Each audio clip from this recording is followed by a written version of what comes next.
The room was bland, featureless, designed to strip away pretense. She had walked through the door, introducing herself to the world again. A parole officer asked her name. "I'm Alyssa." They pushed harder, pressed against the fortress she had built around herself. She recoiled, the wall cracking. "You're Jaycee Dugard." In that moment, the identity she had fought to protect and the name she had been forced to forget collided. 18 years of silence, of denial shattered. South Lake Tahoe, a mountain town built on a promise of peace. June 10, 1991, the start of a Monday, the final day of childhood for an 11-year-old girl named Jaycee Lee Dugard. She was heading to her school bus stop. Her mother, Terry Probin, had already left for work, a normal, unremarkable beginning to a week. A dirty gray sedan came to a stop. The driver, Philip Garrido, a man out on parole for kidnapping and rape, feigned helplessness. He asked for directions, a moment of small-town courtesy used as a perfect trap.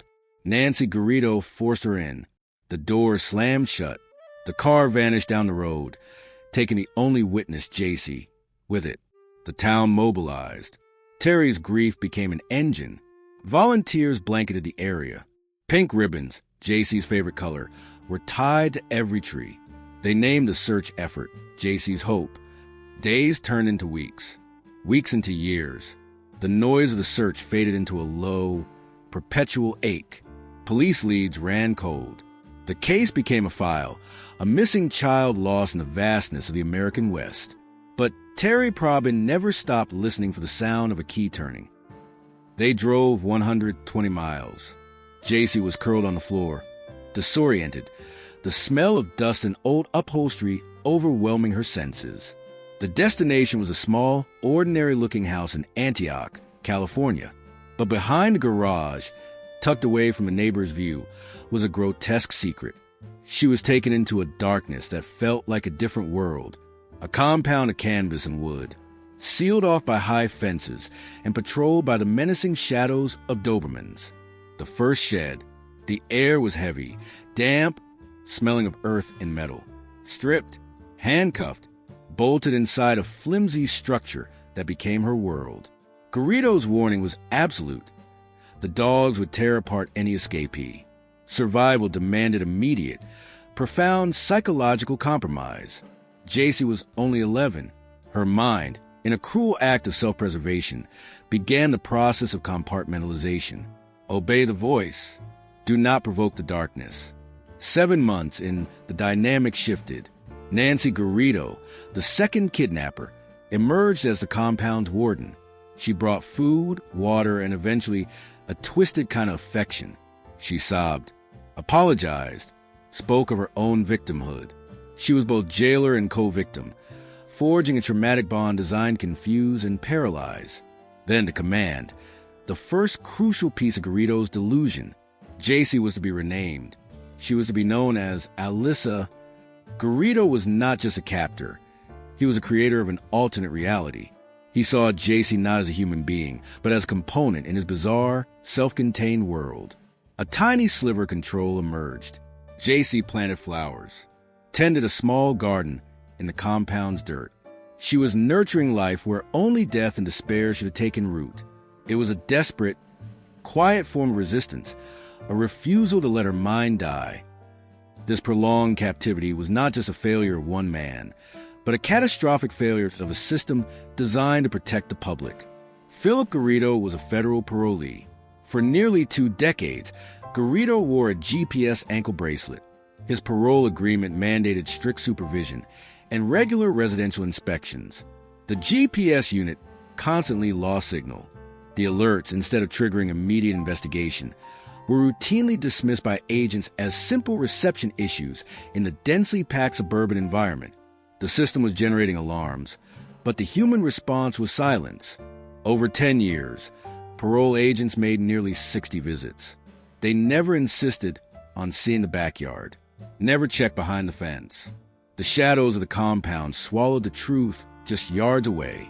At least one agent saw a young girl in the yard. Garrido's explanation was accepted without question. She was a nephew visiting. The most direct evidence of the secret compound, the children, was ignored. Later, agents would speak with Jaycee, believing her to be the older daughter, Alyssa. Jaycee, expertly coached by her captors, followed the script. The system saw what it expected to see, a dysfunctional family. It refused to see the impossible. The captivity shifted. Jaycee gave birth to 2 daughters, Angel and Star. The lie now had new life. She taught them to read, to count. She created curriculum from the scant materials available, becoming both mother and teacher in this tiny, hidden kingdom. But the manipulation was absolute. The girls were taught to call Nancy Garrido their mother. And the woman who carried them, who tucked them in, who taught them the stars, Jaycee, was only their older sister. This was Jaycee's ultimate, terrifying survival strategy. She would be the best older sister she could be. Her resistance was channeled into fierce protection. She ensured her daughters felt loved, even though their foundation was built on tragedy. The compound, the garden, it was a prison, but it was also home. A home where Jaycee fought every day to keep her daughters' minds and spirits alive, even as her own identity was suppressed by the shadows of the sheds. The days were measured not by seasons, but by the rituals of obedience. The years passed in a blur of forced normality, punctuated by the terrible presence of the Garridos. While Jaycee struggled to maintain a garden within the shadows, her mother, Terry, lived in a world dominated by the search. Terry's kitchen table became mission control. Every tip, every rumor, every year that passed was a fresh cut. She attended rallies. She maintained the public presence of Jaycee's hope long after the national news cycle moved on. She believed, with a profound mother's instinct, that Jaycee was alive. The world continued. Wars were fought, presidents changed, technology evolved. But for Jaycee, time was a cage. For Terry, time was an enemy that had to be defeated with hope. In August 2009, Philip Garrido's decades-long delusion began to unravel. Garrido was obsessed with his own bizarre religious prophecies. He insisted on bringing his family out in public to distribute leaflets on the UC Berkeley campus. The scene was wrong. The behavior was off. The girls appeared unnaturally guarded. The middle-aged man's intensity was unsettling. Campus security flagged a strange group. The critical link was made. Garrido was a registered federal parolee. Parole agents were immediately notified. The system, dormant for so long, finally began to stir. They demanded Garrido appear at the parole office. He arrived with Nancy, the 2 daughters, and the woman he called Alyssa. He was walking directly into the trap he'd spent 18 years building. Jaycee was separated from Garrido. The pressure was immense. For 18 years, she had survived by maintaining the lie. Now, survival depended on destroying it. She maintained her cover story. She was Alyssa, from Minnesota, hiding from an abusive husband. Her defense was practiced, polished by years of fear. The officers showed her the file, the old missing posters. They didn't push the name. They simply placed the evidence of her former life directly in front of her. In the next room, Philip Garrido snapped. The elaborate mental structure he had created collapsed. He confessed, "I kidnapped and raped Jaycee Dugard." August 26, 2009. The Garridos were arrested. The sound of metal clicking was sharp and definitive. Jaycee, free at last. The woman who had walked into the office as Alyssa emerged as herself. Her daughter's captivity was over. The reunion, a hug that contained 18 years of unbearable loss and unshakable hope. Terry's belief that constant, quiet candle in the darkness had been vindicated. The time lost could never be recovered, but the future had been reclaimed. The legal proceedings exposed a full, horrifying chronicle of neglect. Court documents detailed the repeated failures of the parole system, the ignored GPS alerts, the misinspections, the casual dismissal of tips. Philip Garrido was sentenced to 431 years to life. Nancy Garrido received 36 years to life. Justice, though delayed, was served. In 2013, Jaycee's case forced a major public reckoning. California settled a lawsuit with her for $20 million. It was not a reward, but an acknowledgement of the state's profound, systemic negligence. The public apologies were widespread. And the outcome was clear. Parole reforms were implemented, ensuring better oversight of convicted sex offenders. The shadows that concealed Jaycee's prison had to be cleared for all future parolees.